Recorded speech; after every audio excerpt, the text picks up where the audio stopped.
তবু প্রেমেশে ভালোবেসে আজও দেখা দিয়ে যায়, যে ছুটতে যায় আমি হাত বাড়াই কেন দূরে সরে যায় প্রেমা। হ্যালো এভরিওয়ান, আসসালামু আলাইকুম। আমি আশা হোসেন চলে এসেছি নতুন একটা ভিডিও নিয়ে। তো আশা করি সবাই ভালো আছেন, আমি আপনাদের হয়ে ভালো আছি। আমরা দুই বোন মিলে মিরপুর যাচ্ছিলাম, তো তখনকার ভিডিও।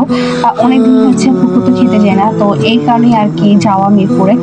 আর এই ভিডিওটা একটা ফ্যান দেখতে পাচ্ছি, এই ফ্যানটা নিয়ে একটা মজার কথা বলি। তো মামা মানে আমি মামাকে বলতেছি যে মামা আপনি ফ্যানটা আমাদের দিচ্ছেন, আপনার নিজের গরম লাগছে না? তো তখন সে বললো আর মামা আজকে তো আবহাওয়া ঠান্ডা, মানে আমরা যেদিন বের হয়েছিলাম তখন হলো আবহাওয়াটা একটু ঠান্ডা ছিল, ওয়েদারটা অনেক কোল্ড ছিল। তো সে বলতেছে যে আমরা তো বাতাস খাই, এবার আপনারা খান। তো যাই হোক, এর মামার কথা বাদ দিই, মামাটা অনেক ভালো আসলে, ড্রাইভার মামাটা। তো আমরা রেস্টুরেন্টে চলেও আসছি ফুকোতে, তো খাবারও অর্ডার দিচ্ছি, খাবার চলেও আসছে। তারপর হলো এই যে বাচ্চাটাকে দেখতে পাচ্ছি আমরা, এই বাচ্চাটাকে নিয়ে একটা কথা বলি আমি।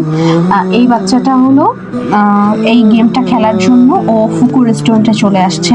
তো আমি মানে ফার্স্টে ওকে দেখতেছি বারবার যে মানে ওকে ওয়েটার, মানে ফুকুর যে ওয়েটার তারা হলো ওকে তাড়িয়ে দিচ্ছিল।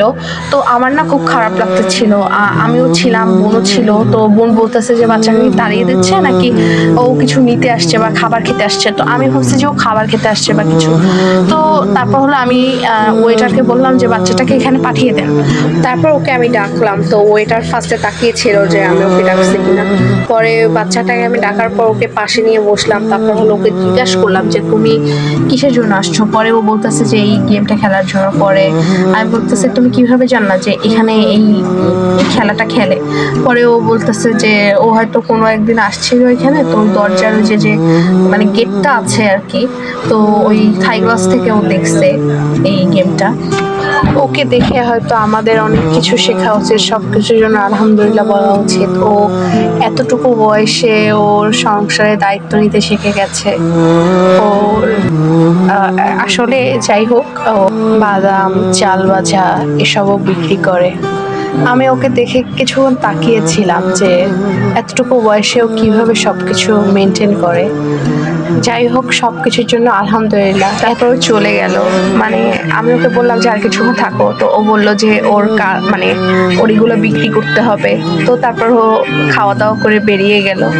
আচ্ছা, মোস্ট ইম্পর্টেন্ট আমি একটা কথা বলি, আমরা ফুকোতে অনেক মাস পর খেতে গেছি, মিরপুর ফুকোতে। বাট আমার আশেপাশে সব ফুকোতে আমার খাওয়া শেষ। আর আমি যেখানেই ফুকোতে গেছি ওইখানে ম্যানেজার আর যাই হোক অনেক ভালো ব্যবহার, তার ওয়েটারগুলোর খুব ভালো ব্যবহার। বাট মিরপুর ফুকো এতটা খারাপ হয়ে গেছে যে ওদের মুখের ব্যবহারও ভালো না। আর খাবারগুলোর কি কথা বলো, পুরো বাজে খাবার করছে। আমি অনেকদিন পর গেছি, বাট যাওয়ার পর আমার পুরাই অবস্থা খারাপ, মানে একটা খাবার ভালো না। তো আমার বোনের মুখ থেকে হয়তো শুনলে বেটার হবে। বল কিছু। আমি এই ফুকুরতে অনেকবার খেয়েছি, খিলগাঁওতে খেয়েছি, মিরপুরেও খেয়েছি। বাট এটা ভালো ছিল, এটা জঘন্য ছিল। মিরপুরে ফুকুতে কেউ আসবেন না, এই মানে এখন নষ্ট হয়ে গেছে। বাকিটা তো ইতিহাস, এগুলো একদম নষ্ট হয়ে গেছে। একটু ভালো না, একটু টেস্ট ভালো না, একটু সস দিতে এত পরিমাণে বেশি যে এটা বোঝাই যাচ্ছে না। তারপর চিকেনটা দেখেন কালো হয়ে গেছে, বুঝতে হচ্ছে যে মরা মুরগি মনে খাওয়াইতেছে এরকম। বাট এটা অনেক মজা ছিল, এটাও যায় মিডিয়ামের মতন মজা, বাট না এটা যথেষ্ট ভালো ছিল। জঘন্য। আর বোনের মুখ থেকে তো সব কিছু শুনে নিলেন। আর যেটা কথা সেটা হচ্ছে মিট বক্সটা যথেষ্ট ভালো ছিল, বাট চিকেনের পরিমাণ খুবই কম ছিল।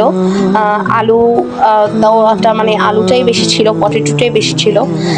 যাই হোক, আর ম্যানেজারের কথা কি বলবো, প্রচণ্ড বাজে একটা লোক, আমি ওনার কথা বলতেই চাচ্ছি না। তো তারপর আমরা লাভ রোডে চলে গেলাম। লাভ রোডে আমরা হলো দুইজনে চা খেলাম, চায়ের আড্ডা থেকে চা খেলাম। তারপর হলো আমাকে গোলাপ কিনে দিল। তো তারপরও একটা গোলাপ কিনে দেয় না, কিন্তু পুরা এক বল গোলাপ কিনে দিচ্ছে। তো আমাদের জন্য সবসময় দোয়া করবেন, আমাদের ভালোবাসা জানি এরকম আটুট থাকে। দেখা হবে নেক্সট ভিডিওতে। থ্যাংকস ফর ওয়াচিং, আল্লাহ হাফেজ।